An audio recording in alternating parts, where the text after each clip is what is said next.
Now, as a canine behaviourist, I have worked with thousands of dogs, which means I've been able to work with tons of different breeds. It might not be every single breed on the planet. There are some super rare, obscure breeds I haven't had the pleasure of working with yet, but I have worked with the vast majority of breeds. I'm going to let you in on a little secret in the dog training and canine behaviour field.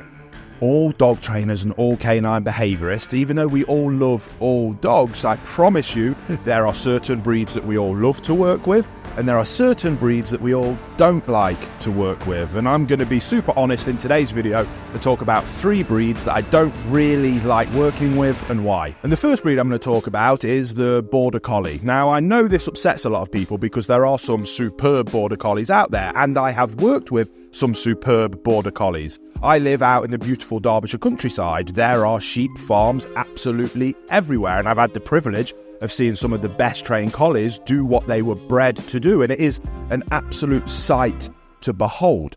However, for me, I think the fact that they are so perfect for their herding capabilities, their energy levels are so high, their intelligence is so high, that it means that they very, very rarely make good pet breeds. And even people that have them as pets, that adamantly defend them as being good pets, I'm yet to meet one of those people that have a very well-behaved example. Now, I know there will be those examples out there, but the reality is I work with dogs when they go terribly wrong, and one of the breeds that right now I'm seeing go terribly wrong more than all other breeds is the Border Collie. And when they go wrong, they go really wrong. Now, this might be to do with genetics in certain bloodlines, but for me, I think it has to do with the fact that as collies, they love to chase, bite, and nip. It is what they were bred for, and it's what they're exceptional at. And the vast majority of collies that I'm working with have serious bite histories, have serious herding behaviours, and often paired with excessive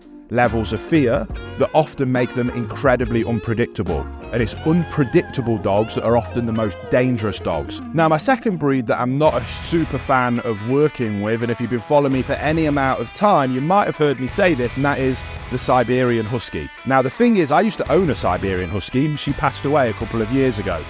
So I have very first-hand experience with Siberian Huskies. I've also lost count of the amount of Siberian Huskies we've worked with here, because when people get them, and there was a boom of popularity of Siberian Huskies probably 10 or 15 years ago, which meant as behaviourists and trainers, we had a boom in problem behaviours when those dogs go through those rises of popularity.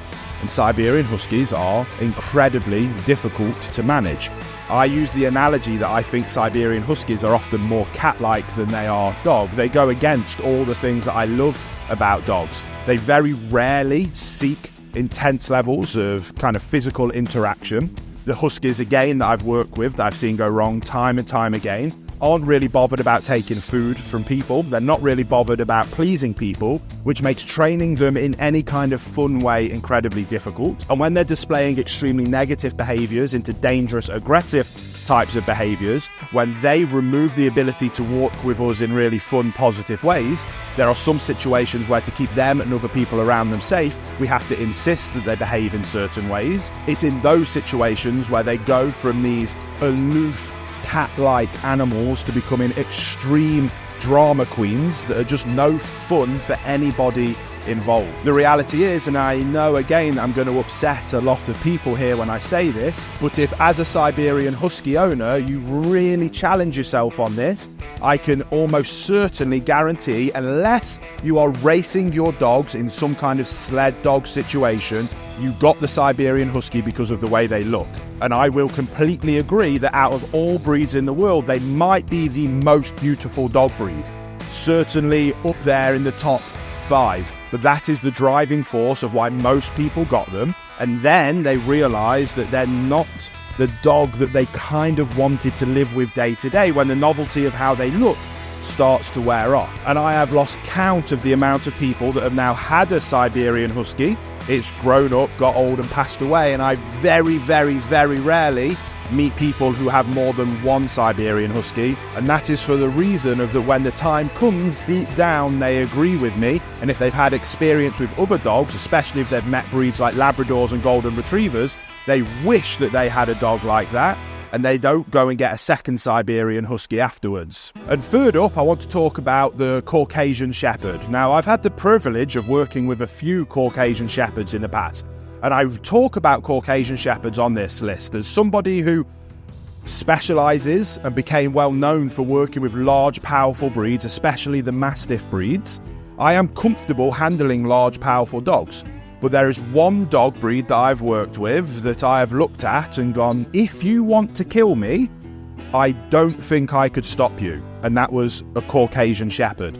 And because I work with extreme behaviours, whenever I see a Caucasian Shepherd, it is usually because it's trying to kill things.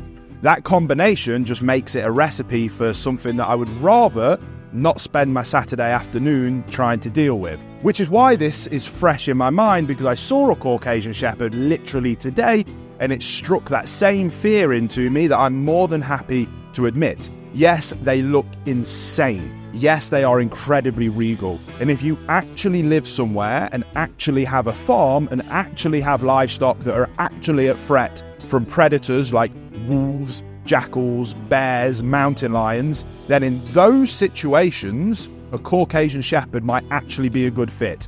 But other than in those situations, I think it's absolutely lunacy to consider bringing one of those dogs into your home because of the sheer risk that they may pose. And when you've seen pictures like I have of what Caucasian Shepherds have done to people when it goes wrong, I promise you would agree with me too.